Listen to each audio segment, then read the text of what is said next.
Assalamualaikum warahmatullahi wabarakatuh. Selamat pagi menjelang siang Ananda sekalian. Sekarang kembali lagi pada mata pelajaran pendidikan IPS ya.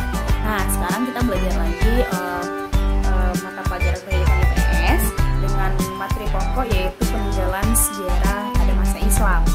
Nah, sebelum kita masuk ke materi ini, Ibu jelaskan dulu apa itu KD dan tujuan pembelajaran yang harus kita capai dalam proses pembelajaran hari ini.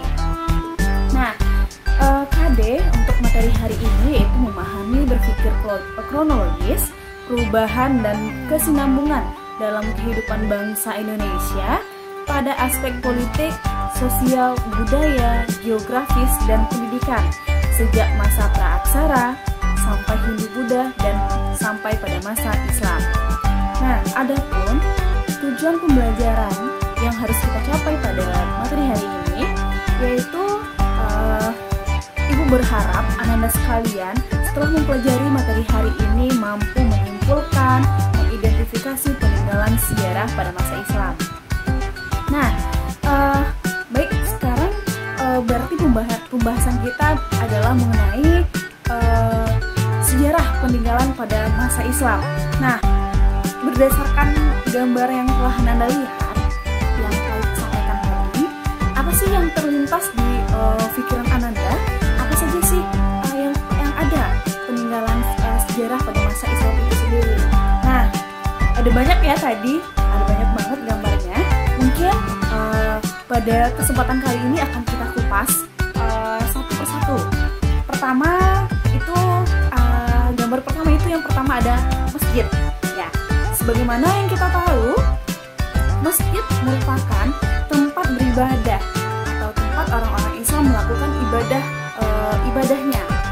Kemudian, yang mana sangat banyak sekali ya kita temukan masjid di sekitar kita, baik itu di lingkungan tempat kita dan di tempat-tempat yang lainnya.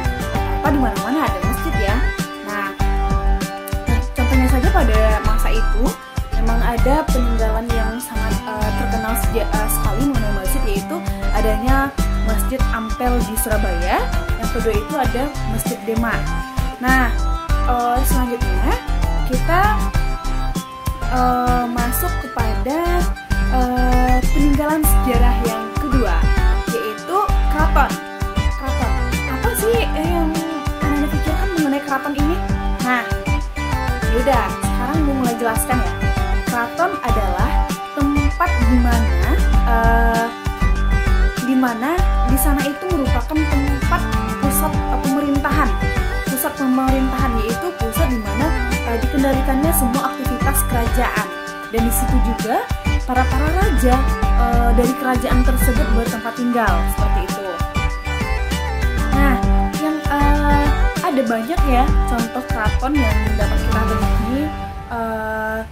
Kebanyakan sih keraton ini kita lihat itu berada di daerah Jawa ya, di daerah Jawa sana gitu. Kita jalan-jalan ke Jawa, mungkin kita bisa mampir di beberapa keraton yang ada di Jawa. Nah, ada beberapa keraton peninggalan sejarah pada masa Islam itu, yaitu adanya Keraton Yogyakarta. Nah, kemudian adanya Istana Maimun. Istana Maimun juga merupakan salah satu peninggalan sejarah pada masa Islam ya. Nah, kemudian yang ketiga ada lagi yaitu peninggalan sejarah pada masa Islam. Yang ketiga adalah makam kuno. Nah, ada yang tahu apa itu makam kuno? Iya. Ya, makam kuno itu hampir sama dengan pemakaman yang ada. Nah, makam kuno peninggalan Islam umumnya terdiri dari jirat atau kijing, nisan, dan cungkup. Nah, pasti nih Nanda sekalian, apa sih Bu itu jirat? Apa sih Bu itu nisan? Dan apa sih itu cungkup Bu? Nah, sekarang Ibu jelaskan ya satu-satu. Nah, jirat adalah bangunan yang terbuat dari batu atau tembok. Kedua, nisan adalah tonggak pendek yang terbuat dari batu yang ditanam di gundukan tanah sebagai tanda kuburan. Ya, kalau ada yang meninggal, kita sering lihat ya kalau ada yang meninggal itu Nah, di kuburan itu ada batu nisannya kan, ada batu nisan ada dua ya, di atas dan di bawah. Nah, itu adalah batu nisan namanya. Nah, itu merupakan salah satu contoh pada masa sejarah peninggalan Islam. Yang keempat lagi ya, kita bahas yang keempat. Yang keempat itu adalah kaligrafi. Nah, ada yang tahu nggak Ibu apa itu kaligrafi? Yang tahu nggak? Iya, kaligrafi adalah menulis indah dan disusun dalam aneka bentuk menarik nih dengan menggunakan huruf Arab. Jadi, kaligrafi ini adalah suatu karya dari tulisan Arab atau tulisan Al-Quran yang itu dimodifikasi seindah dan semenarik mungkin. Seperti itu. Biasanya kaligrafi ini sangat sering diperlombakan. Sangat sering diperlombakan. Kemudian banyak sekali tempat-tempat yang sering kita lihat beraneka ragam kaligrafi ya.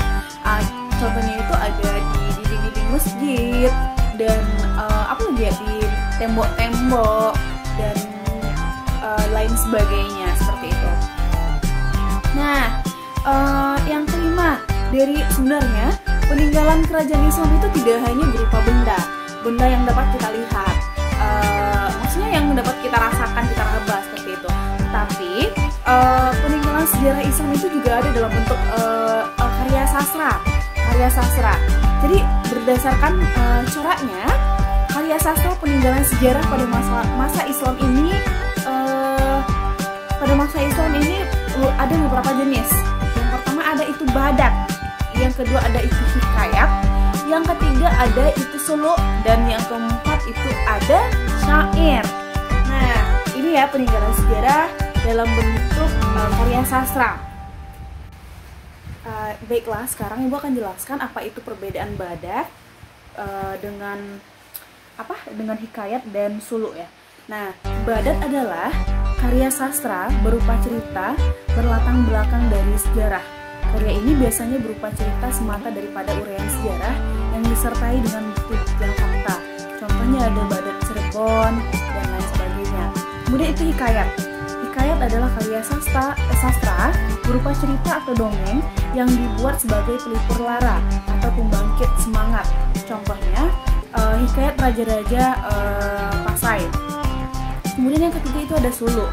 Suluk adalah kitab-kitab yang berisi masalah gaib, ramalan tentang hari baik dan buruk, dan makna simbol tertentu yang dihadapi oleh manusia. Contoh suluk yaitu ada suluk Sukarsa. Kemudian yang selanjutnya itu ada syair. Syair adalah puisi lama yang setiap baitnya terdiri atas 4 baris yang berhakiraan dengan bunyi-bunyi yang sama. Contohnya itu adalah syair Rahu. Kemudian ada juga seni tari. Seni tari dilakukan dengan nyanyian yang sebenarnya dan nyanyian yang sebenarnya adalah selawat dan pujian kepada Nabi. Jadi kalau contoh dari seni tari ini salah satunya adalah tari saman. Tari saman yang ada di Aceh. Ya, pernah lihat nggak sih tari saman yang ada di Aceh yang orangnya banyak dan nyanyiannya itu berupa pujian dan selawat kepada Nabi.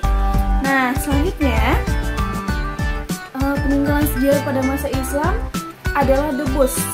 Debus, ada yang pernah tahu debus nggak? Debus merupakan kesenian bela diri dari Banten. Dalam kesenian ini, pemain menusukkan benda tajam ke tubuhnya tanpa meninggalkan luka. Sebenarnya kesenian ini juga ada di Minang, Sumatera Barat, yaitu namanya badabuih. Nah, jadi pada zaman dahulu orang Minang seringkali setelah upacara pernikahan udah selesai pernikahan, udah selesai resepsi, nah malamnya kita sering lihat acara kesenian dabuih, yaitu menusukkan tubuh kita sering ditusuk-tusuk dengan pisau, tapi tidak ada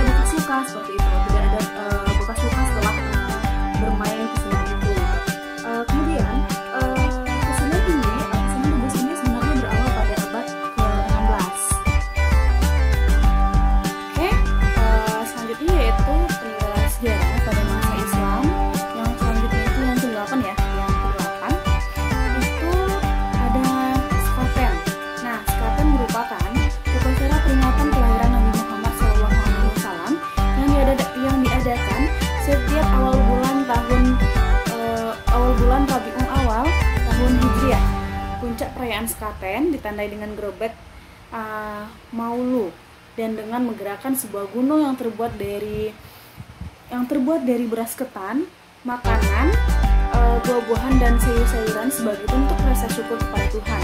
Nah, ini adalah yang dimaksud dengan sekaten. Sebenarnya sekaten ini juga terdapat di daerah kita, yaitu daerah Minangkabau. Itu sering kita jumpai di daerah Pariaman. Di daerah Pariaman bahwa yang sering kita kenal itu dengan tabu ya. Nah, sekaten ini sebenarnya tidak jauh beda dan itu sama halnya dengan sekaten yang dimaksud pada materi kita hari ini, yaitu adalah bentuk pujian dan rasa syukur kepada Tuhan yang dilakukan oleh masyarakat Pariaman yang nantinya bakal dilempar ke laut ya. Nah, mungkin hanya itu saja materi kita pada siang hari ini. Semoga anak-anak sekalian bisa